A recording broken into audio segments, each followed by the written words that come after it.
technical way that they captured certain bleak moments in her death, especially the last expression on her eyes. It was like a tear coming down from her face as she's laying flat against the linoleum, and then like time stopped. Welcome to episode 107 of Generation Film, where two guys from the 20th century select a classic movie to show a panel of young film lovers and see if it still plays to today's generation. I'm Mark Netter. I'm a filmmaker and instructor at the Los Angeles Film School. I'm co-founder and CEO of Electrocast Media. I'm David Taussig. I'm in the Writers Guild and I'm on strike, but I can do this. I'm Jake Flowers. I'm a student at the Los Angeles Film School, and I'm interested in costume design and image consulting. I'm Guy Lewis, also a student at the LA Film School, and I love movies. I'm Anne Michelle. I'm also a student at the LA Film School, and I'm a social media and artist manager. This past week, we watched director Alfred Hitchcock's groundbreaking 1960 suspense horror thriller Psycho, written by Joseph Stefano, based on the novel by Robert Bloch, and starring Janet Leigh, Anthony Perkins, Vera Miles, John Gavin, and Martin Balsam. Our story begins in a Phoenix, Arizona hotel room where Marion Crane and Sam Loomis have just ended a lunchtime tryst. They discuss how their money problems are keeping them from getting hitched, and Marion, a longtime secretary at a real estate firm, seizes the chance that afternoon to steal $40,000 in cash, driving out from Phoenix on her way to where Sam lives in California, intending to reunite with him. But as her guilt mounts, she finds herself driving in a torrential downpour and seeks refuge in an out-of-the-way motel called Bates Motel, which is run by young Norman Bates, who is also the only caretaker for his infirmed mother, the two of them living in the mansion up on the hill behind the motel. Norman brings dinner to Marion, and they have a conversation that actually leads to Marion deciding to drive home and make amends. But as she steps into the shower to clean up after all that driving and maybe wash away her guilt, actress Janet Leigh stepped into cinema history with arguably the most famous death scene of all time, when Norman's mother stabs her to death and Norman returns to clean up mom's mess. First question I have for everybody. Is there anyone here who saw this movie for the podcast for the very first time? I did. Whoa. Two. Good. Yeah. Two. I did too. All right. First person I'm going to go to here is Guy. Guy, you've heard about this movie over the years, I assume. Yes. Like, I knew what happened. Nothing was a surprise, but that's because of this movie's effect on pop culture. Like, from the screeching of the violins when she is in the shower to the shower scene itself.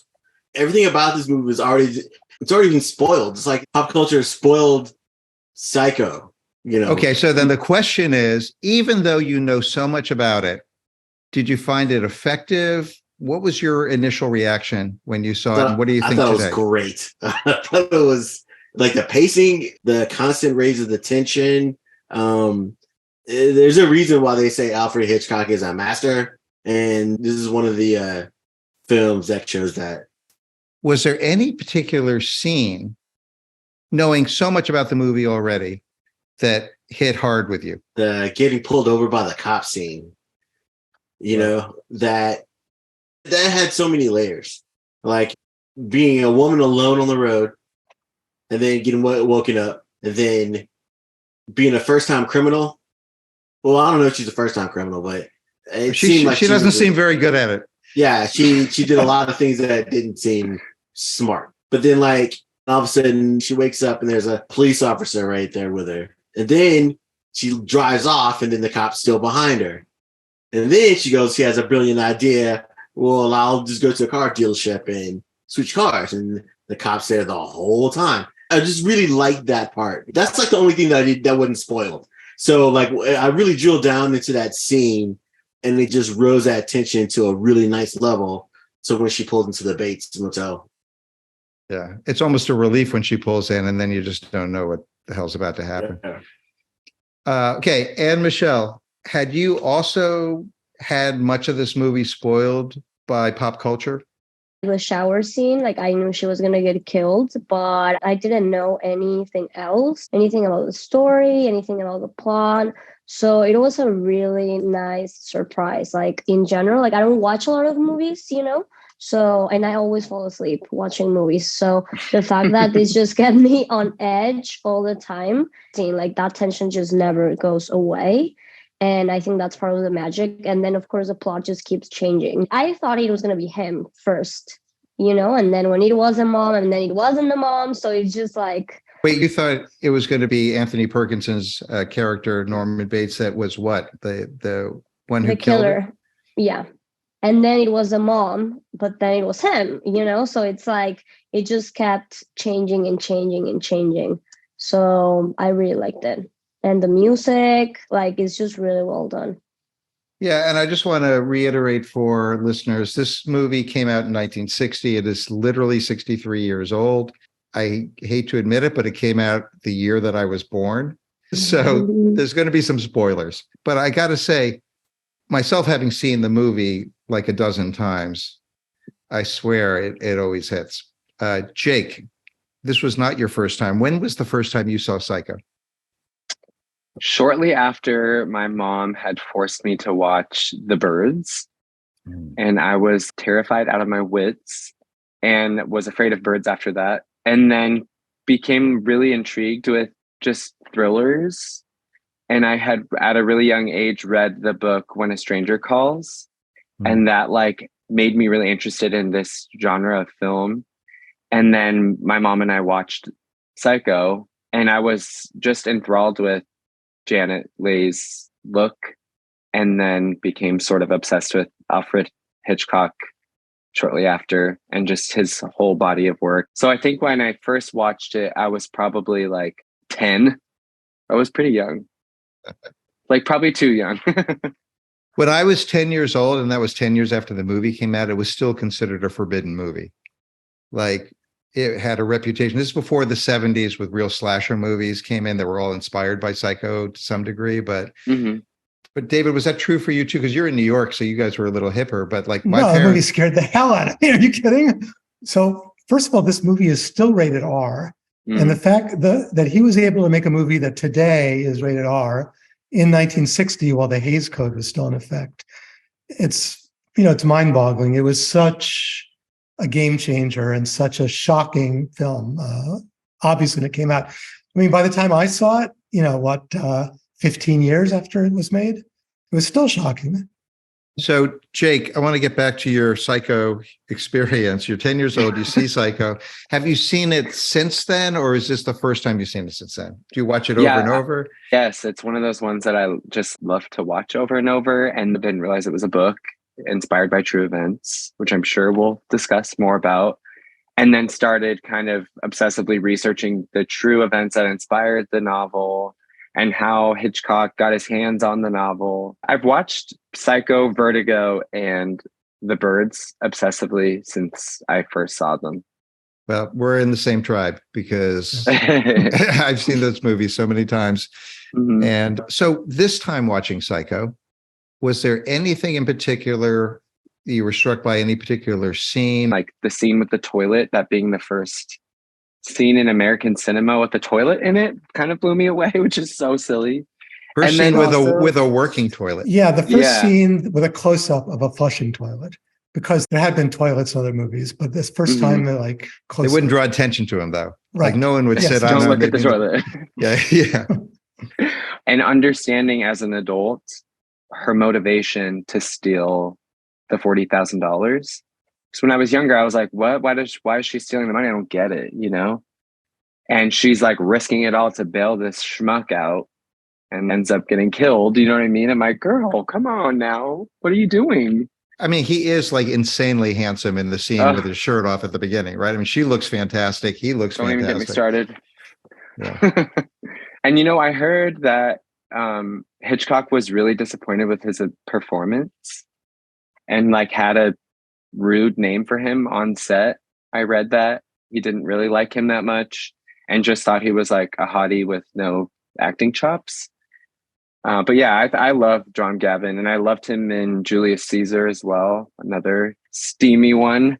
I could kind of agree that Gavin's not great. But I mean, Right. so Janet Leigh, Anthony Perkins, and Martin Balsam particularly, but also Vera Miles, are really in this movie. I mean, they get it, and they're amazing in this movie. And he's just kind of, he could be in any movie doing doing that. I think the one thing I like is the use of black and white is so strong in this movie, and his hair kind of really matches Anthony Perkins in terms of like that super, but his hair is like almost darker than Perkins's. And it's so I want to ask Anne Marie a question where, since you're the woman on the panel and the movie opens with a very strong female character, she starts off kind of being like a sexual object, but very quickly takes charge of the situation. She's really driving the conversation about them having to get married. And then, of course, she takes the action of stealing the money from this Texan with a big hat. And he's an older guy. He's kind of putting the make on her and trying to impress her with his money. So I think to some degree, we don't completely blame her for stealing the money because we think this guy's a jerk, right? I wonder how much you feel like her behavior kept you sympathetic with her, even though she's committing a crime in the first half of the movie. I personally didn't feel bad for the guy that she stole from because that first scene when they're together, they just look so perfect. But I did feel bad for her because, you know, I feel like it just speaks to this like savior's complex that women have so many times and in general with men, that it's like you're so in love with a guy that you're just trying to solve his money problems. Like that's his job, first of all, and you are trying to do it for him, you know. So it's like it just reminded me to like this part of women that when they're in love, they just want to fix the guy's life so bad, you know. So it's like I understand her motivation, but I just also think that it's a problem that women have in general, you know. What did you want to have happen to her? Best case scenario, they just stay together. You know, I feel like we all want to see, even at least in movies, you want to see the couple like falling in love and being happy. And we like to see crimes, and you know, a crime committed by a beautiful woman that it's, I mean, it's not harmless, but it's not like she killed someone or, you know, like she stole from a very rich guy. So it could be worse. What about the part, though, where it looks like she's going to go back, give herself in, give back the money? Did you want her to do that and then not be with the guy? Yeah, well, I felt like I wanted her to do that because I knew that that was going to get her in trouble. At that point, I thought that the guy that she stole from was going to kill her. Jake and Guy, did you ever think that she'd be able to get away with it? No, she was caught. Once her boss saw her driving off, she was done. Bad move. You know, it's just like, there's no way. But I mean, we're also used to an age that has internet and cell phones. I mean, back then, people could disappear a lot more easily. The fact that it was so far-fetched and she just, in a fit, went and did it anyway kind of speaks to like the way that Alfred Hitchcock was trying to portray her being so madly in love. But I really believe that he always wants to infuse the female characters with as much complexity as possible. I think he did that purposefully. There's this logical side of her that's like, this is so stupid. And then I think the fact that she gets killed for it is like sort of what Anne Michelle is saying. Like, look, you can do all this for a man, but girl, you're going to get nothing out of it. You're gonna get nothing. Yeah. And by the way, her reputation is never salvaged, right? They did find the little piece of paper in the toilet, but I don't know if that's going to save her. Here's a question that I have. And every time I watch this movie, I look for the moment where she makes the decision to steal the money. And I can never find it. I don't think she's decided in the hotel room. I think when she's talking to the guy, she might be making the decision then. But she just plays it incredibly cool. Like, this is a guy who's essentially kind of sexually harassing her, like on the border of that, right? And she just plays it like, yeah, exactly. Like she barely moves. She wants to do it when she says, I'm going to stop by home. I have a headache. And she's giving herself like a way to get home, pack her stuff, get the money and go. So I think because it's so swift, there's no moment where she's like sitting there like, okay, I'm going to do it. And this is my plan. It's also setting up that vibe of like, I don't know what the hell I'm doing. I'm just running away with this money to get my man, you know? And she's questioning herself the entire time. That's why the scene when she's driving off and gets pulled over is so nerve-wracking, because she's not even sure of herself. Interesting. Any other opinions on that? It was the both voiceovers where she's driving, and like I think there was two, right? There's the one when she was leaving, and then one right before she got to the Bates. And I think, to answer your question, it was the first round of voiceovers with the first time she was in the car. If I'm not being a total idiot, I could be wrong. No, I think you're right. There are two voiceovers. There's one where it's less guilty, and then the next one's more guilty. Yeah, I think she decided in the first one. You know, the one in the car where she imagines the boss saying something and she kind of, she looks kind of glum while she's driving. And then she imagines the guy she stole from saying, I'm going to take it out of her, whatever it is, her pretty little flesh. And when she thinks that, she smiles a little. Yep. Yeah. That's the moment. Right. She's happy. She's like, I did the right thing. Yeah. But I think she decided when she was talking to the guy, I think that behind her eyes, like while she's just holding that impassive face, she's like, fuck this dude. Oh, no, she's decided already. But what I'm saying is that she's excited by the idea that that guy is going to want to kill her. It's like she gets a little bit of a thrill out of it. And in the hotel, Norman Bates says, you know what I think? We're all stuck in our little boxes and we can't get out. And we scratch and claw, but we can't get anywhere. And then she kind of says, I know what you mean. And so, part of her stealing the money is her trying to get out of this box she's in, going to work and having this sleazy affair in her mind. It's a little sleazy. It's an escape. She's trying to escape.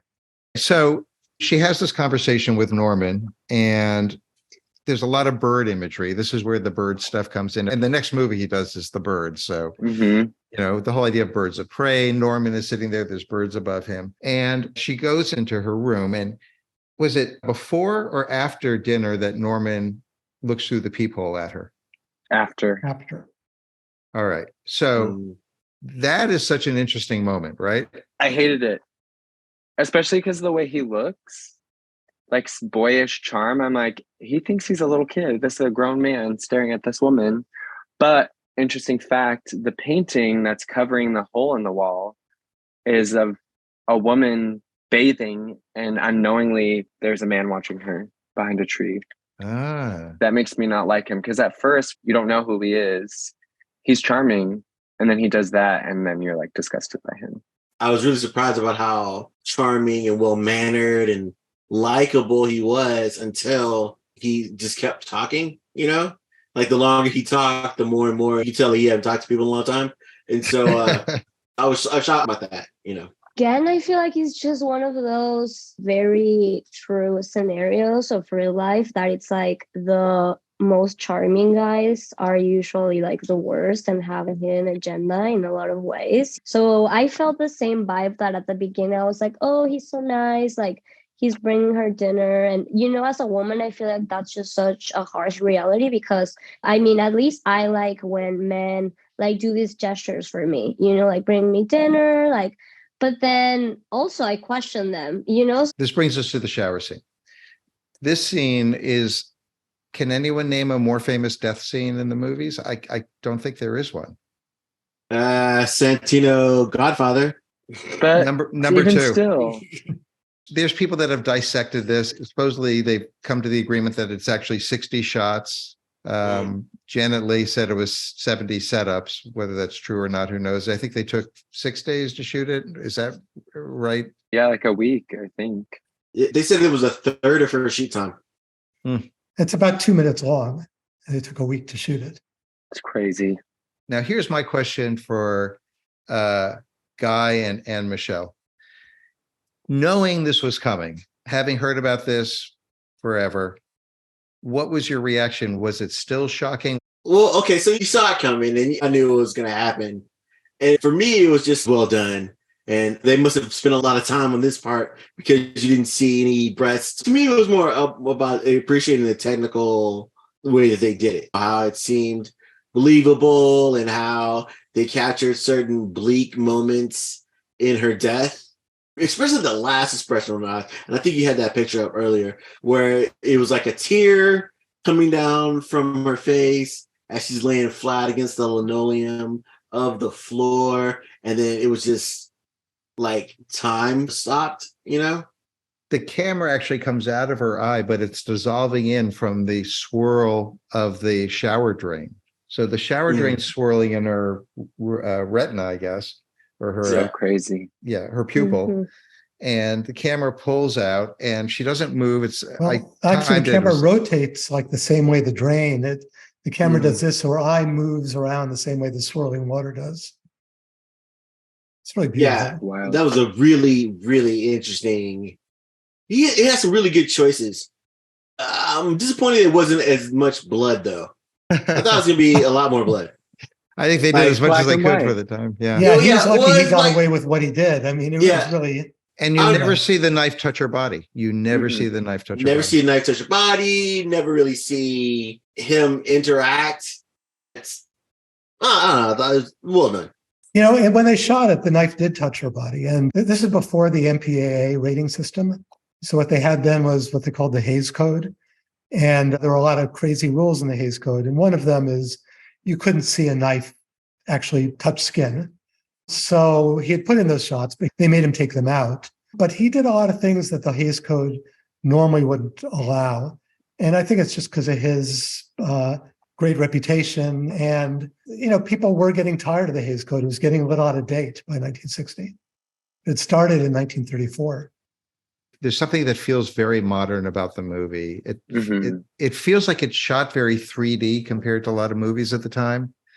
I was really struck by the shapes and the way the characters move. You know, the camera will move and the characters will move larger and smaller in the frame, and you kind of feel like you're there. And it also has like a slight documentary feel without being flat. Have you seen Dial M for Murder in 3D? Yeah. Yeah. Oh my God, I have to see that. It's kind of cool. So the big shot for me, the money shot in Dial M for Murder is when the woman's being killed, she reaches out towards you, like, you know, like, help me. And then you just sit there and the hand goes right towards your face in 3D. And you just sit there watching because you're an audience member and you don't do anything. And it really makes you feel guilty. Which is what I think Hitchcock's doing here. I think he's implicating the audience. You know, we saw Norman looking through, we got to see the nude woman through the picture, or the semi-nude woman. And then I almost feel like when the way she's looking at us, even though she's dead, is like an indictment of the audience. Well, and before she dies, she reaches out literally towards the camera, and the camera just pulls slowly away, like, sorry, girl. No help for you.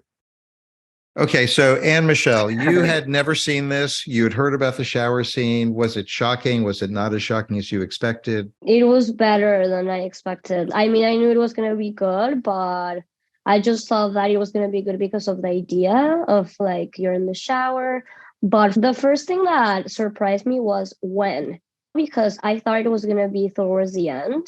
So when we got there that fast, I was like, wait, what's going to happen next if she's getting killed? And then, I mean, like the entire sequence from her, like the way she's showering and how much she's enjoying it, her facial expressions, how she's even like making noises. And then the shadow, oh my gosh, that part is like when you see that someone is walking in, you know, for me, that was like the end of it. I was like, oh my gosh, like that was so terrifying. And then when the curtain of the shower drops, you know, like, and then her feet, boom. Like it's just so well done. And then I think after that is the drain. Yeah. So like that part was just like really, really, really well done. Were you guys surprised though that the main character died less than halfway through the film? I wasn't. You've seen it since you were 10 years old, so you know.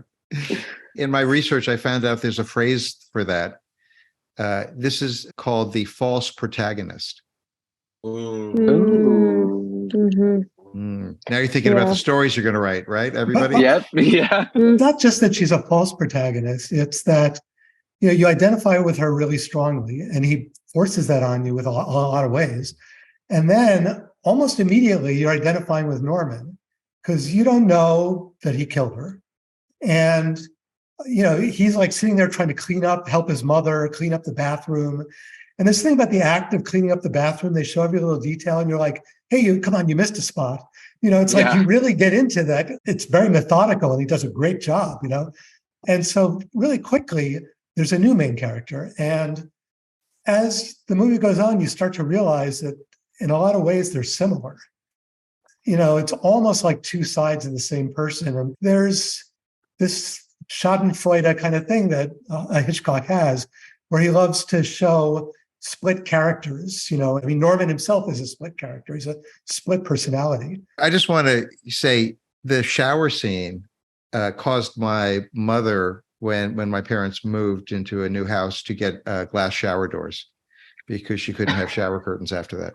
I have to say this because this is one of my favorite anecdotes about this film. The film was really inspired by a film called Les Diaboliques, I guess. And my French isn't that good, but there's like a bathtub scene in that one, right? Yes, right. It's about a murder, and these two women murder a man in a bathtub. There's no question that Hitchcock was influenced by it. And Robert Bloch, who wrote the novel for Psycho, said that Les Diaboliques was his favorite horror film. So Hitchcock got a letter from a man complaining that his daughter stopped taking baths after she saw Les Diaboliques. And now that she had seen Psycho, she wouldn't take showers anymore. Won't take a shower. So Hitchcock wrote him back and said, send her to the dry cleaners. Sad. But so can you imagine watching that moment where, you've seen her off to the side and the blank space where the shadow is going to appear, and then it cuts back to her, and then the shadow comes in, and you're in a movie theater where the screen is 50 feet high in 1960 and have never seen anything close to this in your life? No, I can't. And it's crazy because I just saw it for this, so I encountered a violent situation in the street. I had to call the cops on my neighbor, literally, because he was abusing his girlfriend, basically. So I was all paranoid because after I called the cops, I realized he was my neighbor. So now I'm just all paranoid, and I'm home by myself a lot. And one day I was taking a shower, and this is a few days after that happened. And I thought I heard a noise. And I literally got out of the shower and went to the kitchen and grabbed a knife and went back to my bathroom. Yeah. After this movie came out, it was a meme. People were afraid to take showers. Mm-hmm. That's crazy. It's like Jaws making you afraid of the ocean. I had a babysitter who told me about going to see The Birds, and they walked out of the theater and someone threw a dead bird off the roof in front of her and the guy she was with as a gag. And I wish that had happened to me. That's so funny. So let's get to the second half of the movie. And really, this first part really ends with Norman's cleanup. And the last thing we see in this section is when Norman is dumped Marion's car, which contains the money. We're following the money too. She's got all this cash. It's wrapped in a newspaper. He doesn't know it. He's tossed it in the trunk. And as the car is going down into the swamp near the mansion, I guess, it stops for a moment. Do you guys remember this? Mm-hmm. Guy, were you rooting for Norman? I started laughing, because it was funny because the way his expression was, he was like,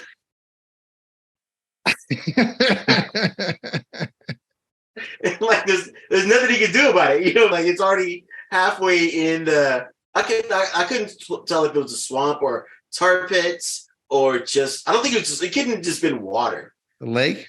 I think it was a swamp. Yeah, because if it was lake water, you'd see it in the sunlight, right? Yeah, back when we had water in Southern California. No, right. So, Jake, let me ask you. So, where are your emotions at this point? I'm with Norman, even though I'm like, you just killed my girl. I'm like, damn, I don't want him to get caught somehow. I got tricked into wanting him to get away with it. Hitchcock is so good at implicating us, like every step of the way, and making us want things we shouldn't want. Mm-hmm. Okay, so now everything changes. We actually fade out and we fade up, and Sam is writing a letter to Marion saying, I've decided you should just come and live with me in the back of the hardware store where I'm trying to make enough money to pay off my dad's debts and pay my alimony. Please, honey, come. And at that point, her sister shows up looking for her. She's heard from the boss and she's very upset. And Sam's like, wait, what do you mean? By the way, Sam is kind of like a dolt the whole time. He's always the guy who's saying, don't go there, don't do anything. And, he's kind of a dolt. And then a detective shows up, played by Martin Balsam, the great actor. I feel like he's the first father figure we've kind of seen in the entire movie. And that's really kind of significant. We know who the mother figure is. And, so now this detective is on the trail of Marion for her employer and the money and all that. And at this point, he kind of becomes the plot driver for a little bit, right? A little bit. Yeah, I think I clocked it at about 10 minutes. I may be wrong. And, let's just be clear. There are 3 big shocks in this movie, and the shower scene's only the first one. Mm-hmm. Is that about right? Yes. So what are you guys thinking when Arbogast shows up at the Bates Motel and starts getting a clue? Speaking of the word clue, if you've seen the movie Clue, the detective shows up to this house where everyone's getting killed. And you're like, not another one. That's exactly what I'm thinking. And at first, I think I was hopeful that he was going to catch him. But then he goes back to the Bates. I'm like, you're done for, dude. What's the one thing he does that's different this time and that he takes us someplace we haven't been yet? Into the house. Either he's going to get killed or he's going to know what's happening, So at the moment when we climbs to the top of the second story, it climbs up the stairs, and we get that incredible overhead shot of the mother coming out with the knife. I mean, Yeah. What was going through your head while you were watching this death sequence? At that point, I know he was going to get killed. I think that I was more thinking about her, like, what's her motivation? Why is she doing this? Like, what mental illness she has that she's just compulsively killing people? That's what I was thinking. Like, what's wrong with her? Did you want her to get caught? Yeah. I didn't have empathy for her. Honestly, I was like, girl, yeah. And I also, at that point, even when Norman was cleaning, I was kind of rooting for him, but not really. I was like, it seems like he's done this before. I was already thinking, like, he doesn't really look that shocked. Like, he looked shocked, but not like overly shocked, So at that point, I was already like, is this just like a murder family? Why? How many times has she done it? Like, what was the dynamic, Guy, what were you thinking? I mean, was this something that you were as aware of as the shower scene? No, like after the shower scene, some more people got killed, but I didn't know the order, right? So at this point, I was trying to guess who was going next, but I didn't think the detective was gonna get it. Mm-hmm. I thought it was gonna be the sister maybe or the boyfriend, but once he got up the stairs, I knew that it was a wrap. But then again, another funny scene happened. The whole behind the is going. I couldn't. When he's flailing as he's falling down the stairs. I wanted to give it respect, but I guess it took me out of the movie. I was laughing. It took you out. Yeah, it kind of took me out. But, well, how many times has this been imitated? I mean, this is probably the first slasher film ever made, as far as I know. Yeah. And how many slasher films have been made since this? I don't know, thousands, right? And right. I mean, people have built on the technique and all that, but I think he does it in a really unusual way. That shot of Arbogast going down the stairs is very strange. So I think he's going for a feeling of creeping you out. Like we mentioned the toilet, I think the point of seeing the flushing toilet is like, well, you're not supposed to see that. So already the audience is feeling uncomfortable because you don't see that in movies. And it's the same with the way Arbogast is killed. It's a very weird angle. It goes from this really wide shot, and suddenly it's like this close-up of his face, and it's slashed and bleeding. And that's part of the shock. You go from this objective shot to this very, very subjective shot of him suffering. And then the way he falls down the stairs is totally fake. What they actually did, I think, is attach a camera to his chest, and going down the staircase is like a process shot in the back. Yeah, he was actually on the type of office chair that you can kind of go back and, swivel back and forth on. Yeah, right. And they pushed him while you saw in the background this staircase. Now, Jake, you're laughing. And so I'm trying to figure out what was your take on that? And I'm sure you felt differently about it when you were 10 versus watching it now, but how did it affect you this time? When I was younger, I was afraid like he was falling back. Like, even though I know he's already been stabbed to death, I'm like, oh, that's going to hurt when he falls. But then as an adult, when I watch, I'm like, it's less funny that he's falling in such a weird way and more like, what the hell is going on here? It's kind of disturbing. It is grotesque. And the last thing we see is actually just the knife hand in the air over the mother's wig. Right. And the sound of his body being pierced by the knife. Which was apparently a melon they used. Probably, yeah, that's right. Probably, yeah. I think that's when it became the standard for all Foley men to use melons when people are stabbed. And that's where we get to the climax and the biggest shocks of the entire movie. She goes upstairs. She sees the bedroom. She sees an indentation. This is like one of the creepiest things. The indentation in the bed where the mother's been sleeping. Lila makes her way back downstairs, comes into the cellar, and she sees the mother sitting in a rocking chair facing the wall. And as she approaches her, she touches her and the chair turns around. And Michelle, what was your reaction when the chair turned around? I was shocked, that was like a great turn and very creepy and disturbing. And at that point, you're like, okay, he's a psycho, literally. That's when you're like, oh my gosh, it's him the entire time. Like, what are you feeling about your mom? Well, it's her desiccated skeleton, of course. And then as Norman comes in dressed as the mom, in wig with knife, and as she's about to kill Layla, I was like, yes, girl, go. That horrible wig.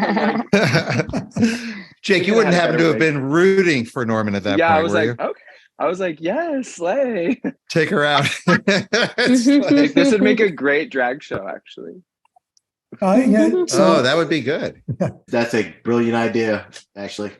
Can I say something about Anthony Perkins? Because I think it's interesting.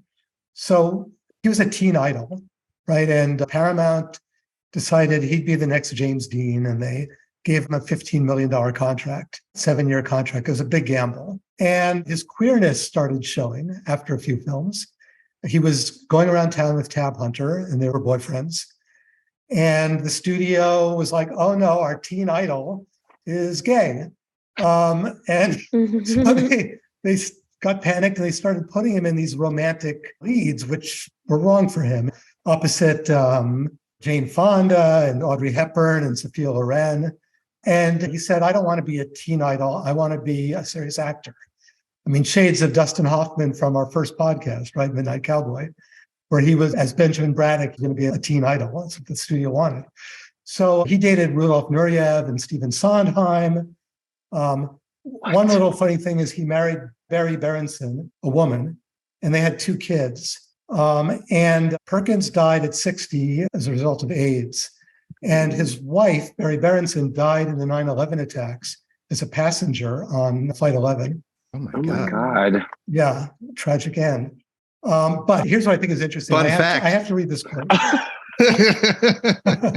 I was like, what the It's crazy. What a fucking life, Jesus. Well, he had an interesting life. By the way, Hitchcock was furious that he wasn't nominated for Best Actor for this. It's crazy that he wasn't. Yeah, but that performance has that performance has historically lasted. Yeah, he didn't win the award. Right. You know what I think of awards here, anyway. But okay. So Perkins had an absent father who was an actor, who was always traveling. And so here's a quote from Perkins. He says, I became abnormally close to my mother. And whenever my father came home, I was jealous. I loved him, but I also wanted him dead so I could have her all to myself. And his father did die young, and Perkins felt really guilty after that. Man. He said, I was horrified. I assumed that my wanting him dead had actually killed him. For years, I nursed the hope that he wasn't really dead because I'd see him on film. It was almost like he was alive.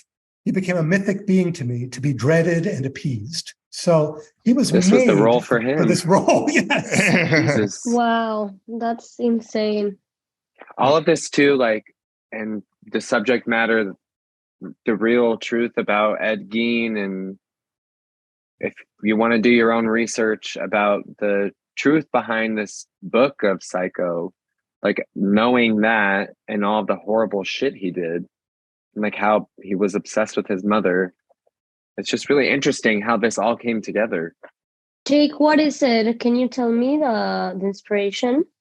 So the inspiration of the novel is based on true events, loosely, about a man from Wisconsin called Ed Gein. A lot of horror and serial killer stuff is based off of his story. But basically, he was really horribly abused by his mother, psychologically, sexually, physically, as a child.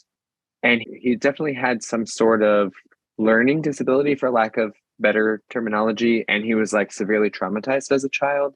So all throughout his life, he was just really strange. And then his mom died and he was left alone in the world when his mom was like the only person he really knew or spoke to ever. And he became this like town quack sort of, but he was really trustworthy to the townspeople. So they would let their children be babysat by him. And he would like paint their houses and mow their lawns and stuff. And then he would always know about the local crimes that were happening. And no one questioned why he knew where. He would go to bars and be like, I know where she is, that missing woman. And people would be like, whatever, he's crazy. Come to find out, he had murdered several local women that people knew and had like chopped up their bodies and made a skin suit out of it. And like had his mother's head and all this horrible stuff. But when he was interviewed by the interrogators, he just came clean and was like, I don't remember killing anybody, but I know that when I wear their skin, that he could convince himself that he was going to become his mom after she had died. He was so obsessed with her. So the newspapers didn't want to report on the story. They weren't telling any of the graphic details because it was the 1950s. Yeah. So the original author came up with all this stuff he had just made up about him wearing his mom's clothes. And then after he had written the book, found out how many parallels he had accidentally drawn between Ed Gein and his character, Norman Bates. Yeah. And he said he couldn't look at himself in the mirror because he was like, how did I think of this? There's something wrong with me, you know? And in the book, Marion's head gets cut off in the shower by Norman. And Hitchcock, who had put $800,000 into the movie, decided he wasn't going to do that. Good. I'm glad. Yeah, it was a smart move, though, I think, to keep it as calm as it was. I mean, I would say it's calm from nowadays standards, but back then, like, it was kind of groundbreaking because it did have mixed reviews. You know what I'm saying? It wasn't like, oh yeah, there's so many movies that have referenced Psycho, but at that time, I don't think the populace felt that it was as important as it is. Yeah. I mean, Guy, did you have anything else in your research about the reception of the film you wanted to share? Well, all I could find was like these reviews from critics, and they would say that it was too gory or it didn't hit the mark or something like that. But I didn't come across like any protesting news articles. That's what I was kind of looking for, to see if people were lining up outside the movie theaters saying, no, don't see this movie. They did have lines around the block because Hitchcock, again, kind of breaking the norms, had made a rule. And he did ads saying this. And even there were standees of him saying, no one is admitted after the movie begins. I think I've just always really idolized Alfred Hitchcock. And then when I was doing this research, I found out some really damning stuff about his character. He anonymously purchased the original story from the author. First of all, he lowballed him. He was like, I'll give you $7,500, knowing it's freaking Alfred Hitchcock and he's so rich, but wouldn't say who it was because he knew that they weren't going to go for it. And the guy was like, I feel like I could get a couple thousand more. So he told his agent, no, ask for 10. And the agent was like, they're offering 9,500. We should take it. And then they were like, no, we'll give it to you for 900 or 9,000. And he was like, okay, took it. After taxes, only ended up with $6,000. And then later found out that Alfred Hitchcock had purchased the rights and was making it. And then he got no proceeds, which is not abnormal, but I think it was just shitty to be like anonymous about the purchase. I think made me question his character. I agree with that, but just to balance out a little bit, I want to say that Hitchcock made this film for $800,000, which was a very, very low budget, especially for him, because he had made gigantic pictures before. And the studio didn't want to make it, so they didn't give him the money. So he paid for it out of his own pocket. And he was really nervous about this film. Even in post-production, he was thinking at one point, I'm just going to make this into an Alfred Hitchcock Presents TV special because this is never going to fly as a movie. Mm-hmm. It was only when he heard Bernard Herrmann's music with the movie that he suddenly got convinced, okay, I can release this in theaters. Mm-hmm. So he was nervous he would lose everything, actually, that he put into this movie. He kind of did. But you're right, he was very rich. I mean, he got $250,000 a picture. He convinced the studio to let him make this on the grounds that he wasn't going to shoot on their studio lots and that he was going to use his own crew from the TV show. And he waived his own salary. The actors were really minimally paid. And he decided it would be in black and white because it would be more affordable. But he just really gave all for this, which makes me like it even more because he really believed. I also heard a story from his assistant. Someone pitched the idea to him and he was like, okay, it sounds interesting. Then he flew to London. And once he got there, the stands in the airport all had the book. It was like blowing up. And he called home to his assistant and was like, you have to read this freaking book right now. And she read it. And then he called again and was like, we're going to make this a movie. And then made someone go and buy as many copies as they could find in the store so no one could figure out the plot, which I thought was so crazy and funny, classic him, you know? But yeah, those were... Yeah. The same scriptwriter who wrote The Wages of Fear wrote Le Diabolique, which I mentioned earlier. Just to talk about where Hitchcock was in his career. So he'd been making movies for 40 years, and his previous movie to this was his biggest hit ever, North by Northwest, which a lot of people, it's their favorite Hitchcock movie. It's got the incredible crop duster sequence, the Mount Rushmore sequence.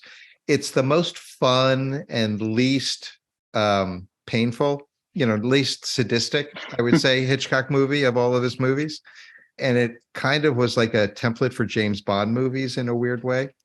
So it's not my favorite Hitchcock movie, but to go from making this studio approved blockbuster to making essentially an outlaw film or a disreputable film in a disreputable genre, because horror was a disreputable genre, it was only for low budget, cheap scares or monster movies. To do that was like a huge risk. I mean, a crazy, crazy risk. It was a passion project for him. Yeah, and I think I want to believe that, because he was so interested in psychoanalysis. Yes, he was. And that was in the public consciousness so much in the 1950s and 60s was psychology and the way the human mind worked. I'm glad you brought it up because here's my theory about Psycho. So it's called Psycho, right? It's not called Psychopath. It's called Psycho. I think it's a psychoanalytic journey. The first shot is you're up in the air in the sky, and then you see this window, and you go into the window, and suddenly in one shot, you're from there into this very dark little room. And there, these two people are acting out this emotionally fraught scene, but they're kind of repressed, sort of stilted, right? They're talking about a very emotional subject, but neither of them is emotional in that scene at all. Mm-hmm. So there's that's weird. Then when she's driving in that car, it gets more and more claustrophobic, and until finally it's like she's nowhere, off the grid, off the world. She dies, and this other character takes her place. And you have this whole psychodrama that gets revealed. And what's the last shot of the movie? Does anyone remember? Oh, him saying, I wouldn't hurt a fly. Second to last shot. Almost, but not. It's the second to last shot. The last shot is the car being dredged out of the swamp. Oh, yes. Oh. Right? Yes. So to me, that's it's this whole cycle. Yes. It's this journey into the dark inner mind. So I think he had a very sophisticated idea of horror. He made a lot of films with the theme that we have ghosts haunting our past, but they're not ghosts like horror movie ghosts. They're actual people whose influence is still around and we can't escape from it. So, Vertigo and all these pictures are about, even Sam in this movie, it's like, oh, my wife, she divorced me and I can't get away from it. And then obviously Norman's the same way, right? His mother is haunting him, but it's not supernatural. He's being haunted psychologically. But it's funny. It is a haunted house story. Yes, it's got the classic horror thing with the haunted house, but it's actually being haunted by Norman. Mm-hmm. Yeah, that's right. Right. So the last scene of the movie is kind of two parts to it. And this is after, obviously, Norman's been caught. And It's the part that people kind of made fun of a little bit, especially when I was in college. Lila and Sam are sitting in the police station with the judge, and the psychiatrist, who we have never met before, this played by Simon Oakland, explains for about 4 minutes what happened to Norman, and that he's had this transference, that he's a transvestite, but not really a transvestite, that he's had a complete psychotic break where his mother is really in him now and is completely in control of his mind. And we cut to inside of Norman's cell after he has the blanket and he's wrapped up. And it's actually an odd shot. It is like a peephole shot where we're kind of looking through a peephole at Norman and the camera is slowly zooming in. It's almost a little soft. And now we've got the voiceover of his mother, sort of like a counterpoint to the voiceovers that Janet Leigh was hearing of all the different people making her feel guilty earlier in the movie. And the mother is now Norman. And at one point, she sees a fly on her hand and she says, I would never even hurt a fly. You know, I'm not dangerous. Why are they keeping me in here? And Norman smiles. And Guy, I think you were about to mention this. There's a very brief superimposition of a skull, which, you know, you miss sometimes. It's his mother's skull. And then as that dissolves through, it dissolves through to Marion's car being pulled out. And at this point, the money being retrieved, the end of the MacGuffin, as Hitchcock called it. And the movie ends like that at that point. So here's my question. Were you guys like happy to have the explanation? Like, does it give you a chance to breathe before the final kicker? Or were you just like, hey, let's just get on with it? It droned. I could have done without it. Would you have wanted like nothing or maybe just like half? I don't know. First of all, we didn't really know who that guy was. So he was like, hey, surprise, now I'm going to monologue for a little while. Yeah. So I wasn't invested in who that guy was. If those words came from the sheriff, I think I would have cared more. But it just kind of killed it for me, you know? Did it come back for you when you got to see Norman one last time? Yes, it did. That shot of him being superimposed is pretty well known. And you've seen it like a lot of different places, from comic books to TV shows. I agree with Guy because I think that scene's a drag. Obviously, it's let's explain it to the people in the audience that didn't get it. You know, but this isn't an art film. This is the most popular film he ever made. So probably a lot of the audience needed that explanation. And I don't think that Hitchcock would have ever had the sheriff say that. The sheriff was kind of a dunderhead. The simple man. Yeah. And like he said, I don't believe in ghosts, you know, and that's the thing. He's not getting it. There are ghosts there. He's too literal. And Hitchcock didn't like cops at all. I think in 2023, I heard that whole spiel from the psychiatrist in a completely different way, especially with all the modern verbiage we have and understanding of gender expression. Correct me if I'm wrong, but I don't know that people still use the word transvestite. I think that is no longer in vogue to say that. And I think that my queer brain was like wanting to know more about his gender expression, maybe why he was dressing as his mother, or like the fact that they had to even include that he was a transvestite. Couldn't they just have said he had a psychotic break and thought he was his mom? But I think it added, in the current times, added fascination. And I think that people who were transgender were seen as disgusting and they were othered and like they were misunderstood. And I think that added to the disgust surrounding Norman Bates, which is sad, but I think it speaks to the time that because he was like this cross dresser, he was so much more psychotic and scary. And part of the book was also that people were really, really fascinated by the fact that he was wearing women's clothing, which it was just like, why do you care about that and not that he's murdering people?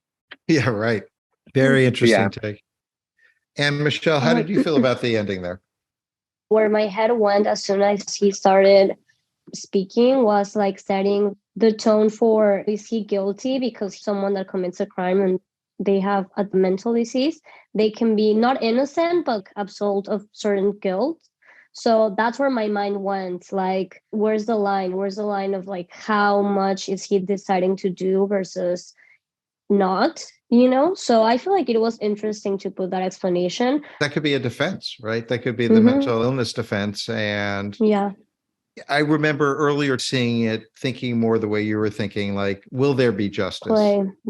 At this point, I don't believe that there's justice anymore, I guess. Well, don't you have the feeling at the end of the film, like it doesn't matter what they do with him? He's in his own little prison, wherever he's put. Yeah. I remember watching it times in the past and just thinking like, okay, come on, let's get through the sequence. This is, it just would bore me, right? It almost felt like a blot on the movie, making it imperfect. This time I was enjoying myself so much and I was still so shocked. I mean, I got to tell you, the shower scene when the skeleton flips around, that stuff still shocks me. And I've seen this so many times. So I appreciated having a little off ramp where I could still be in the movie for a while, but my blood pressure could come down. Yeah. David, we've gone pretty long over here, but I know you did some research on Alfred Hitchcock, and I don't know if you wanted to hit a couple high points or anything like that before. Yeah, I won't go through his whole bio. Anyone can read that on Wikipedia, so I don't need to do that. But why did he become the world's most famous film director? Because that's what he was. And to me, there's a few reasons. I mean, there's the dark humor, which is in every film he does. I mean, he's hilarious, but in a very, very macabre, dark way. And that became his image. And there was this technical virtuosity that right from the beginning, from his silent film, The Lodger with the glass ceiling, he was always innovating technically. And it's because he wanted to tell movies visually, manipulate the audience with photography and sound, but not with dialogue and really not even with acting chops. He was a technician, an extraordinary one, and he loved to experiment. He did so much experimentation while making really popular films. They're not art films. He appeared in a cameo in just about every movie he did. He got a TV show in 1955, Alfred Hitchcock Presents. So he became a big personality and he kind of milked it. And then the cherry on top was when the critics from Cahiers de Cinema, the really influential French magazine run by the critics that started the French New Wave as film directors, they declared that Hitchcock isn't just an entertainer and a great craftsman. He's America's foremost auteur, and that's what really elevated him to this level that very few directors, I can name like 3 American directors maybe that are at that level. So despite never winning an Academy Award for Best Director, he's still probably synonymous with film directing. I agree. I just want to try to find a way to sum up why this movie has been so enduring. We know why it was shocking at the time. We know how influential it's been. We know how great the craftsmanship is. But I always want to know, thematically, is there something going on here that's really hitting people? I feel like it's the peek behind the shower curtain, the peek through the wall. This movie is all about sexual guilt. And it starts off being a heterosexual couple who are not married, and they doesn't feel quite right. And then she steals the money and the guilt level goes through the roof. And she's stealing the money so she can be with him. You're not hitting it completely head on, but you are getting this peek behind the curtain of the passions that are driving people at this time. And then Norman's sexual guilt is over his attraction to his mother. And as we know from the backstory, a man shows up who starts to take her heart, and Norman can't have that. And that kind of leads to his whole spiraling guilt situation. Don't you think he also has guilt? I mean, he's attracted to Marion. He's been emasculated. He's looking at her, but he's not going to do the deed. He's just going to kill her.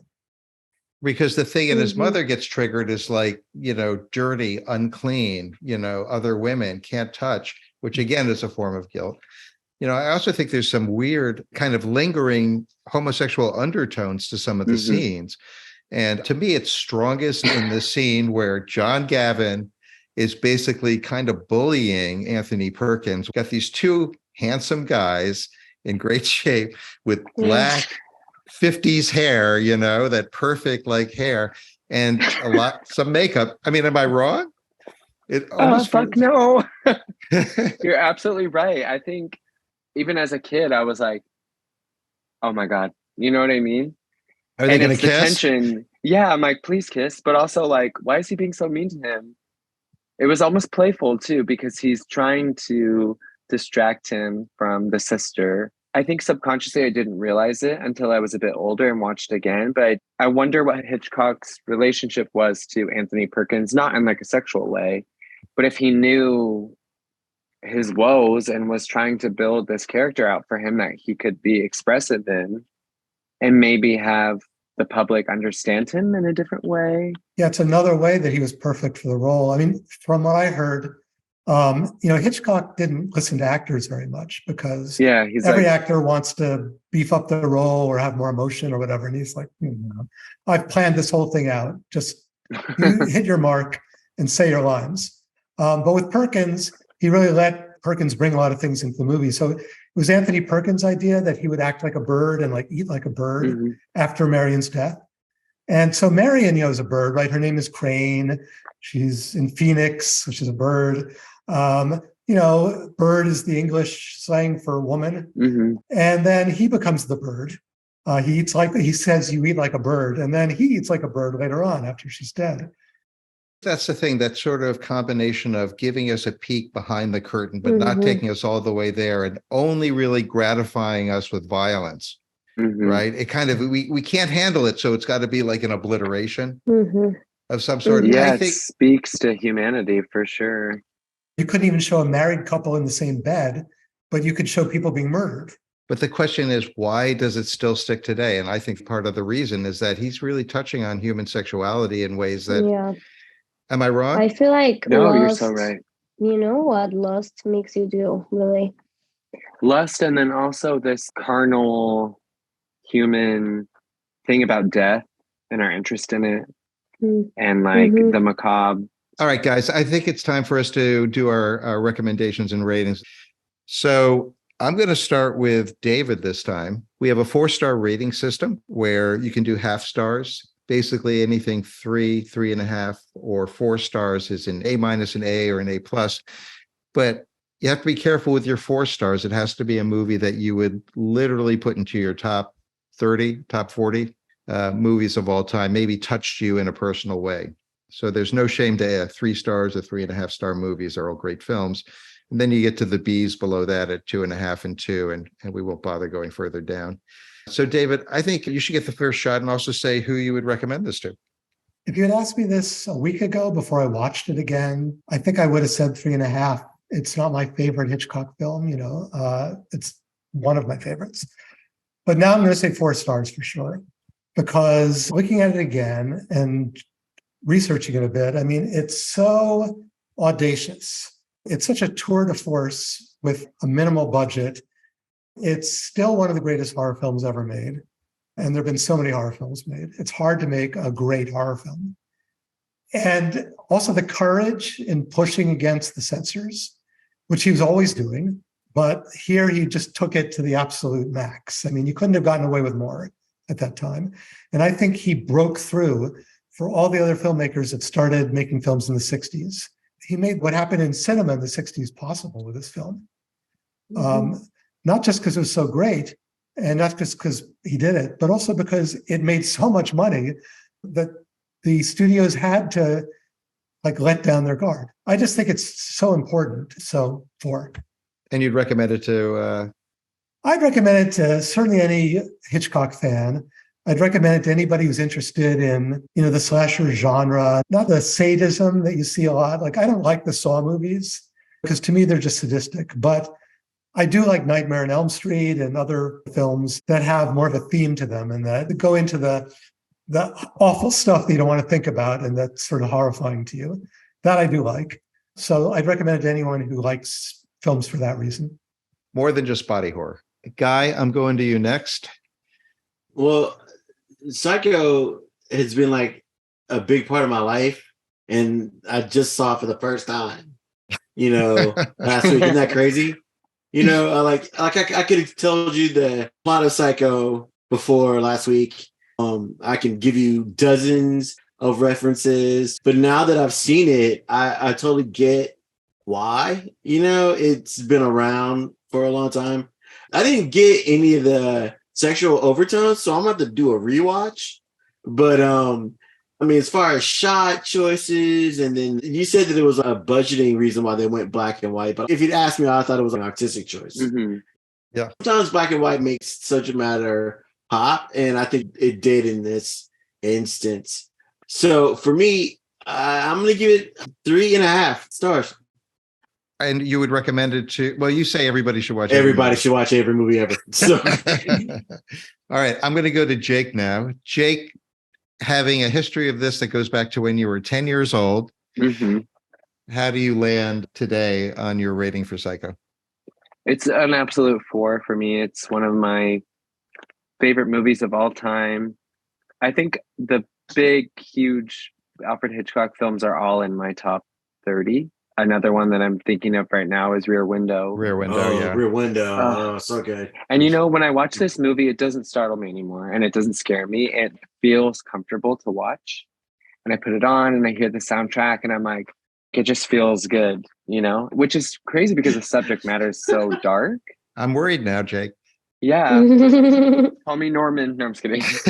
I know what you mean, though. I know what you mean because you've kind of gotten used to it and the storytelling. And maybe part of the comfort is knowing you're in good hands. Yes. And I think to what you were saying about how Alfred Hitchcock was more than a director, he was a household name. I have a list of questions that I would want to ask this man. I just feel that affinity towards him and his craft. And this movie definitely changed the way that I watch movies even, and the way that I look for hidden meanings. And so it's an absolute 4 for me. And I wouldn't recommend every movie to every person, but this one I would recommend to almost everybody, even people who don't like horror films, because there's such a discourse and conversation about humanity within the film outside of it being a slasher movie. To me, it's like a conversation about the way we feel, sort of like we were just having. And so I would recommend it to anybody. Yeah.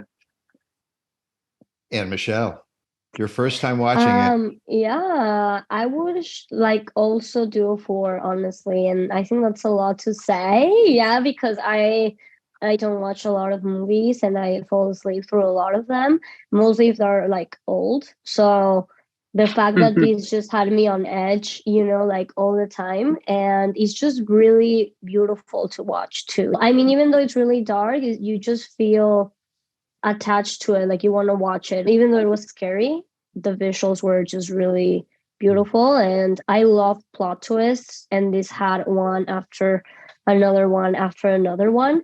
And again, I do like dark movies, Jordan Peele is one of my favorite directors and he's very psychological, dark, scary. So I love that.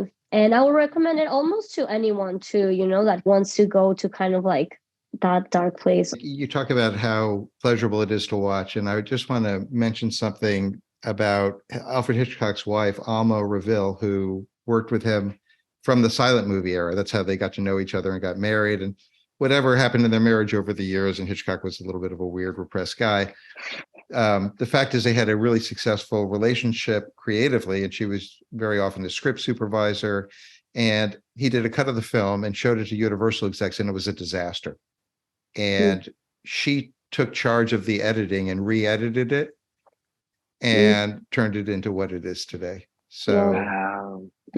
big props. I'm glad you brought that up. Just like Star Wars. And like Mad Max Fury Road, where George Miller's wife took over the editing and wouldn't let him in the cutting room because his first cut was such a disaster. I love Fury Road, by the way. I did not know that. Wow. I also got to say, it's just a shame that we didn't have time to talk about the music and Bernard Herrmann. My favorite. Oh, the music. Unbelievable. Oh, man, the music was great. Oh, my gosh. All strings, no horns, nothing but strings. George Martin says that Psycho was the inspiration for the strings on Eleanor Rigby. Oh, wow. Okay, so I don't think it's going to surprise you guys. This is a 4-star movie for me. It was the beginning of a video that my friend Greg made for my bachelor party was the opening of Psycho. Nice. That's how well he knew me. There are 4 Hitchcock movies that are my favorites: Psycho, Vertigo, Rear Window, and Notorious. And yeah, those are the great ones. And I could have gave you that list. Oh, that's awesome. And I think Psycho and Vertigo are always battling for best in my mind, because they're both so great. Vertigo at least has color, so maybe that gives it the edge. But my older son loves horror movies, and when he was like 12 years old, he made me take him twice in 1 year to the Aero Theater to see Psycho on the big screen. Wow. And both times I was completely engrossed and completely shocked at the shocking moments. So no diminishment of pleasure, definition of a classic. I think, Guy, you usually do our averages, and I think this is like a 4-star. Well, it's because of me, we're at 3 3/4 stars, but we can round it up if you want to. Well, we're at 3.8, right? This podcast. It's a 4, damn it. Listen, it's been great. Psycho streams on Turner Classic Movies and other services. It's going to keep popping up over and over again. Psycho just doesn't go away. If you like our show, please tell your friends to rate and review it so others can find us as well. Generation Film is an Electrocast production. Executive producers are myself, Mark Netter, and Peter Rafelson, my partner at Electrocast. Our producer is David Tausig. Our editor is Marcus Campito. I want to thank all of our guests, Jake Flowers, Guy Lewis, and Anne Michelle. And of course, my co-host Dave Tausig for another great episode. Please join us for episode 108 when we will be covering Ridley Scott's feminist road movie, Thelma and Louise, and see how it plays for a new generation of movie lovers here on Generation Film.